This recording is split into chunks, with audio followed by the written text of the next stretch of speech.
ఉచిత బస్సు అని. ఎన్నికలకు ముందు వీళ్ళు అన్నమాట ఏమిటి అని అంటే కడప నుంచి వైజాగ్ వెళ్ళొచ్చు పోవచ్చు అని.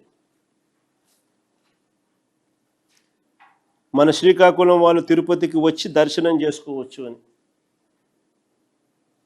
మధ్యలో కనకదుర్గమ్మ గుడి విజయవాడలో ఆగి అక్కడ కూడా దర్శనం చేసుకొని కూడా పోవచ్చని.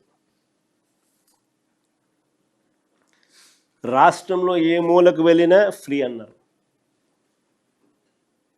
ఈరోజు ఏమిటి 16 రకాల సర్వీసుల్లో ఏపీఎస్ఆర్టీసీకి 16 రకాల సర్వీసులు ఉంటే కేవలం 5 సర్వీసులకు మాత్రమే పరిమితమైంది ఈ స్కీమ్.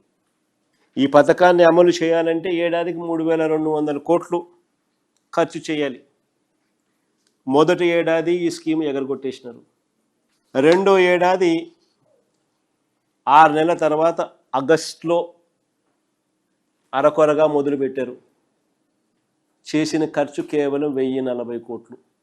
ఈ స్కీమ్ కోసం ఈ బడ్జెట్లో కేటాయించింది కేవలం 1,420 కోట్లు. మరి మొత్తంగా 3 ఏళ్ళు కలిపితే 3,200 ఇంటూ 3 ఏళ్ళు 9,600 కోట్లకు గాను వీళ్ళు మొదటి ఏడాది ఎగరగొట్టినారు. రెండో ఏడాది 1,040 కోట్లు ఇచ్చారు. ఈ ఏడాది మూడో ఏడాది 1,420 కోట్లు బడ్జెట్లో పెట్టారు. అంటే 7,140 కోట్ల రూపాయలు బాకీ.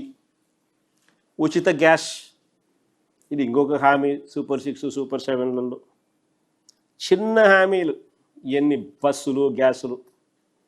ఈడా మోసాలే, పెద్దవి మోసాలు, చిన్నవి మోసాలు, అన్నిట్లోనూ మోసాలు. రాష్ట్రంలో మొత్తం గ్యాస్ కనెక్షన్ల సంఖ్య 1,59,00,000. State wise active domestic consumers of LPG source PSU OMCs IOCL BPCL HPCL all India మొత్తం వాళ్ళకి సంబంధించిన సెంట్రల్ గవర్నమెంట్ వెబ్సైట్లో కనిపించింది. పెట్రోలియం ప్లానింగ్ అండ్ అనాలిసిస్లో కనిపిస్తూ ఉన్న నంబర్స్. ఆంధ్ర రాష్ట్రంలో యాక్టివ్గా ఉన్న గ్యాస్ కనెక్షన్లు 1,59,00,000.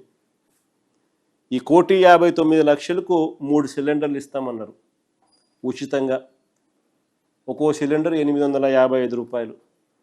855 రూపాయలు ఇంటూ 3 సిలిండర్లు ఇంటూ 1,59,00,000 అంటే 4,000 కోట్లు. 3,990 కోట్లు, 4,000 కోట్లు.